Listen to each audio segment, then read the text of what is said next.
Hello guys, real quick video here on how to measure a chain. I know there's always some confusion about it. This is the way I do it. What size chain do I have on this old 1980 CB650? Well, to figure it out, you have to know that chains are measured in eighths of an inch between the two posts. This one, if you'll look, is 5/8 of an inch. That means this is a 5 chain.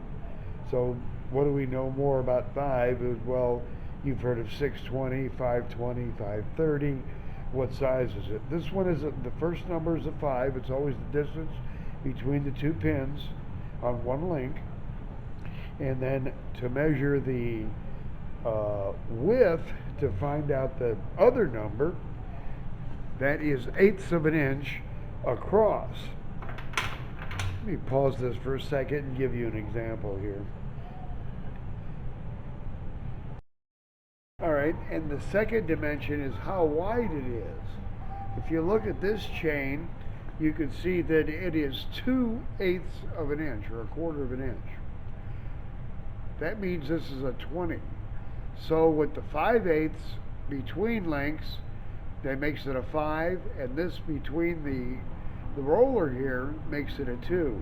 That's a 520 chain.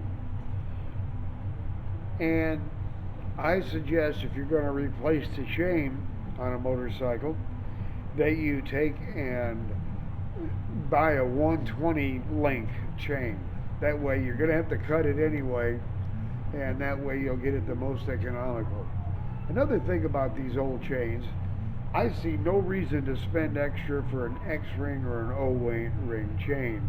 It's an old motorcycle, they're not brutally powerful, and if you just maintain the chain every 1,000 miles or so, 600-800 miles, and by cleaning it and lubing it, the chain will last 10 or 12,000 miles maybe, I don't know.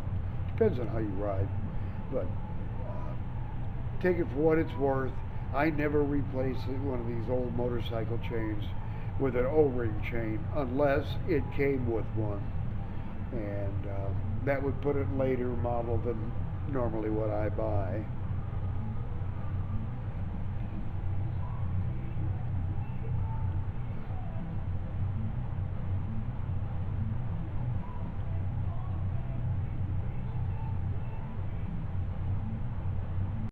You talking about chains, how do you tell if your chain's bad? That's a good question, right?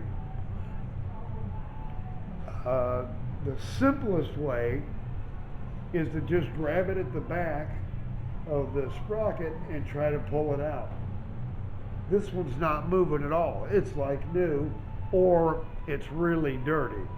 So really, but if it was bad, trust me, you could pull that out away and see it. The other thing is the teeth on the sprockets.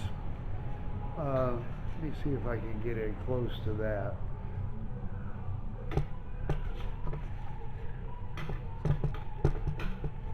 You got a new camera, and so I'm still learning how to use it. And I'm not sure if you can really see this all that well. But the sprocket ends, the teeth should be rounded. If they came to a point, that has a lot of wear and should be replaced. And really, if you're going to replace the chain, replace both the front and the rear sprockets. It's very cheap. It's like $50 for, or less, for a new front and rear sprocket. Now you may have to count the teeth on the front and the rear to make sure you get the right size, but that's about it. So, hey, I hope you learned something. And this is about chains. What I've got is a 1980 CB650 that someone gave me. And of course it had been sitting in a barn for years and years and years. And so I took and cleaned the carburetors. I had to replace the stator and the regulator in it because they were bad. And the problem, while I'm thinking of it, With the stator, right here, if you look carefully in the video, there's a brand new gasket in here.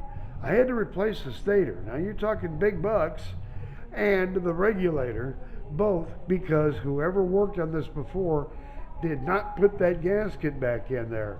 There was no gasket. So what happened was it let the cover go on too far, and it actually ate up the wiring inside of the stator. And that in turn took out the regulator. So just a tip, if you take this cover off, be sure and put a gasket back in there, or it'll cost you a couple of $100. That's about it. Hey, thanks for tuning in to John's Bikes and Blues.